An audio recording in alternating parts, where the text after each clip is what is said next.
Isayas Kabanata 60, Ang magandang kasasapitan ng Jerusalem. Bumangon ka, Jerusalem, at sumikat na tulad ng araw. Liliwanagan ka ng kaluwalhatian ni Yahweh. Mababalot ng kadiliman ng buong daigdig. Ngunit ikaw ay liliwanagan ni Yahweh. At mapupuspos ka ng kanyang kaluwalhatian. Ang mga bansa ay lalapit sa iyong liwanag. Ang mga hari ay pupunta sa ningning ng iyong pagsikat. Pagmasdan mo ang iyong kapaligiran. Ang lahat ay nagtitipon-tipon upang magtungo sa iyo. Manggagaling sa malayo ang mga anak mong lalaki. Ang mga anak mong babae kakargahin parang mga bata. Magagalak ka kapag nakita sila. Sa iyong damdami pawang kasiyahan ng madarama. Sapagkat malaking yaman buhat sa Kor-agat ay iyong matatamo. At mapapasa iyo ang kayamanan ng maraming bansa.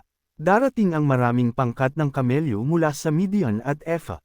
Buhat sa Siba ay darating silang may dalang mga ginto at insenso. At naghahayag ng pagpupuri kay Yahweh. Lahat ng kawan ng tupa sa Kedar ay dadalhin sa iyo. At paglilingkuran ka ng mga barakong tupa sa Nebayo. Ihahain sila bilang handog sa aking altar at pararangalan ko ang aking templo. Sino ang mga ito na lumilipad na tulad ng mga ulap? At gaya ng mga kalapitang bumabalik sa tahanan.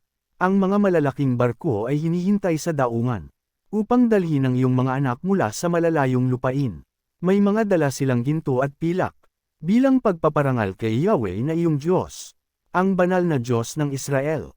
Sapagkat ikaw ay kanyang pinaparangalan. Sinabi ni Yahweh sa Jerusalem. Mga dayuhan ang muling magtatayo ng iyong mga pader. At maglilingkod sa iyo ang kanilang mga hari. Nang ako'y mapot, ikaw ay pinarusahan ko. Ngunit ngayoy tinutulungan kita at kinahahabagan. Ang mga pintuan mo'y aking ibubukas araw at gabi, upang dito papasok ang mga hari ng mga bansa, at dalhin sa iyo ang kanilang mga kayamanan. Ngunit ang bansa o kahariang hindi maglilingkod sa iyo ay ganap na wawasakin. At ang kayamanan ng Lebanon ay magiging iyo.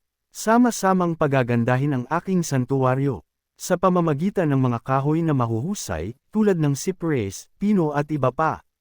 Upang lalong maging maningning ang aking tahanan. Na kayo kong lalapit sa iyo bilang paggalang. Ang mga salinlahi ng mga bansang sa iyo'y umapi. Hahalik sa iyong paa ang mga humahamak sa iyo. At tatawagan kanilang, Shon, ang lungsod ni Yahweh, ang banal na Diyos ng Israel. Hindi na kita pababayaan at kapuputan o iiwang mag-isa. Ikaw ay kanilang itataas at dadikilan.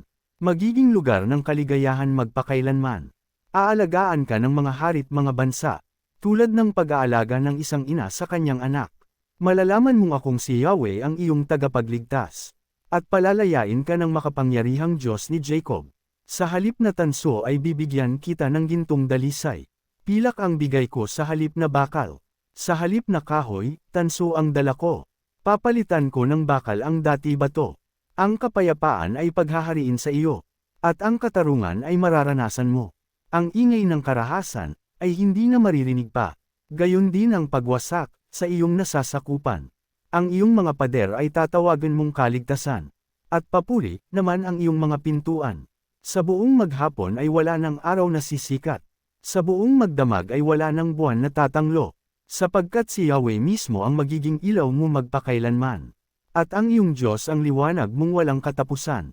Kailan may hindi nalulubog ang iyong araw. At ang iyong buwan ay hindi na rin maglalaho. Si Yahweh ang iyong magiging walang hanggang ilaw. At ang mga araw ng iyong kapigatian ay mawawala. Ang mamamayan mo'y magkakaroon ng matuwid na pamumuhay. Kaya ang lupain ay aariin nila magpakailanman. Sila'y nilikha ko at itinanim. Upang ihayag nila ang aking kadakilaan. Ang pinakamaliit na lipi ninyo ay dadaming mainam. At ang munting bansa ay magiging makapangyarihan. Ako si Yahweh na kaagad tutupad sa aking mga pangako kapag dumating na ang takdang panahon.